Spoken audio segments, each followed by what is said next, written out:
Captain's Blog. It is Friday, March 4th, 12:14 hours, and let's see how, oh, wow. That's cool.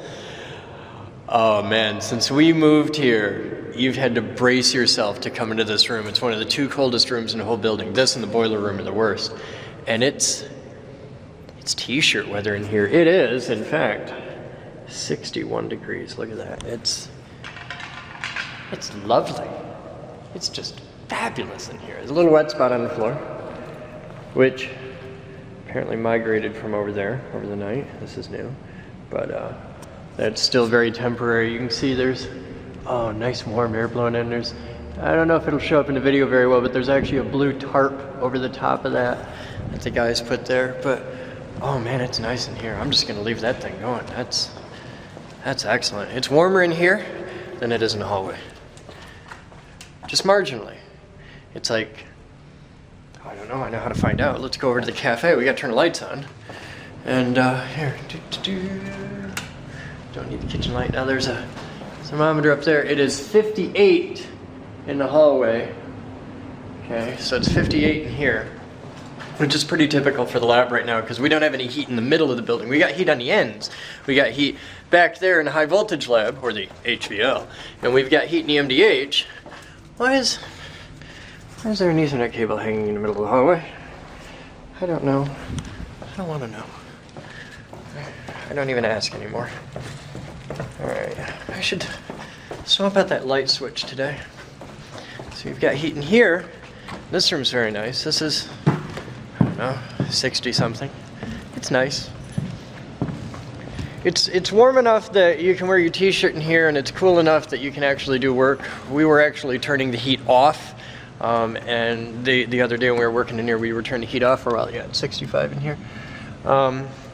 We'd turn the heat off and open the doors and cool off and let out the dust when we were doing the big sweeping. So, Batman is sick with Asbola, and Patrick got it. Not Patrick the computer tech, but Patrick, their brother. He caught it. And now Dave is out sick. So I have to run a ZOM on my own tonight because we've got a couple guys. We've got Superman, Joey, and we've got Kyle, who's really awesome as well. And those guys are both competent mods. I am not a competent mod. I know nothing about running ZOM. So tonight's ZOM could be kind of interesting. I'm pretty much flying solo today, and I'm gonna hang back and chill and just do computer stuff and office stuff and maybe swap out a couple light switches and busted old outlets and that during the day today. ZOM's supposed to happen this evening, and before ZOM we got a ton of people. We'll probably get between 10 and 20 people that'll show up to help out that want to volunteer in that, and I'm going to put them on the pile. So I'm going to hang back and wait on this, but if I can't get any help on the pile, either tonight or tomorrow night, which are our two big nights of the week, Friday and Saturday night is when everybody shows up. If I can't get any help on this, then Sunday I have to move that by myself, and that's gonna suck really bad, but I need to do it if I want to stay on schedule, because I wanted to be pressure washing by today, and if we'd had people show up, we would have, but either get a million people to help me do it, or I do it myself, and if I can't do it myself, I'll die trying, but I'll make it happen. So that's how it starts. This is the beginning of the day. We'll see where it goes from here. Time is 14:26 hours. Eakin and Craig Pontius have shown up and rocking out here with Quick, who is amazingly still alive despite having been on the radio all night. And, yeah. They're rocking out using the Joe Simon Johnson Bar Archimedean lever system of science.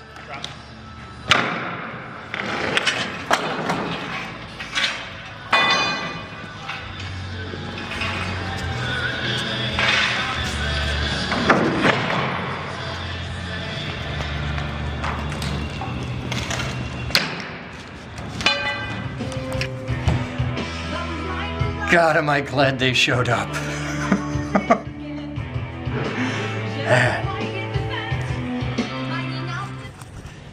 right, so I figured I'd share this one with you guys. Here's my quick review of a quality product. We've got heat here in the high voltage lab, and we've got heat in the main demonstration hall, which is exactly on the opposite end of the building, and now we have heat in the studios. But we don't have heat anywhere else. That's the only three places we really have heat. So my idea was we have this big pass-through thing, and there used to be vent duct on your side that doesn't do anything anymore because that was old steam heat stuff. And you can see this goes right down into the wood shop, right? And the wood shop is weenie shrinking cold. So I figured, hey, we'll put a fan here and a thing, and we'll suck air from the main demonstration hall into the wood shop, because there's a door on the other end of the wood shop.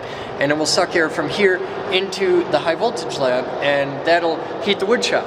And then we'll leave the door open, and all that air will move back down the hallway, and it'll warm that up, because we got two rooms with heat on the ends, and we'll just cycle it around.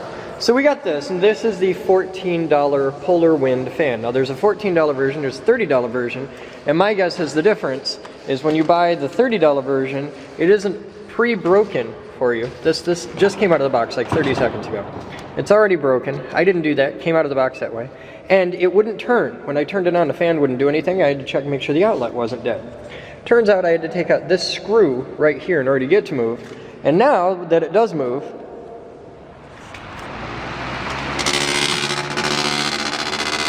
it makes that fabulous sound. Something's rubbing against something else somewhere. And there's two ways to fix that. You could take the whole fan apart and trim the blades and find out what other bolt the blades are rubbing against and fix that. Or you could just say screw it and let it run, making that horrible noise for about 20 minutes until whatever it is just simply grinds off. It'll whittle off a little bit of the blade and it'll just quit making that noise. And that's really what I'm going with. But look at that. Polar Wind, makers of quality fans, needs a zip tie. All right, I'm gonna zip tie that in position. So yeah, Polar Wind, the brand you know.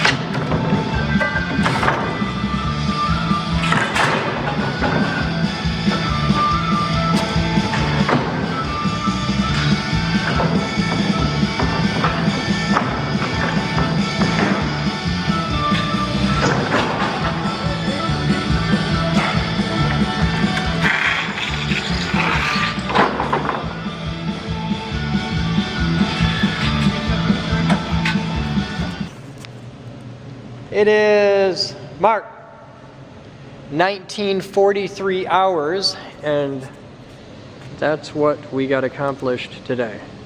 That entire half of the room is done.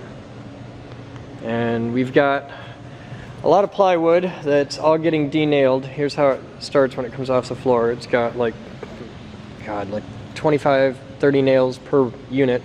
Then we denail it, ship it downstairs. It's going down in the robotics lab on the shelf.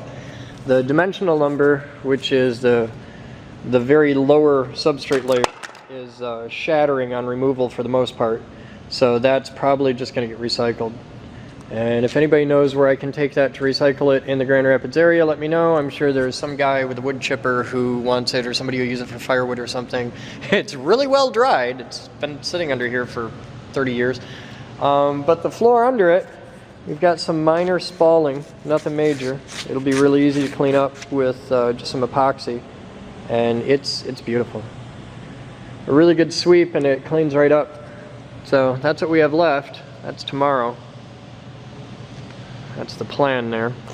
And my goal is to get like 40 people together for an hour and just do all this. I think it'll make an amazing time lapse. Move that giant pile. And all that goes up into Studio A, where they already have started moving some of it. There's a system.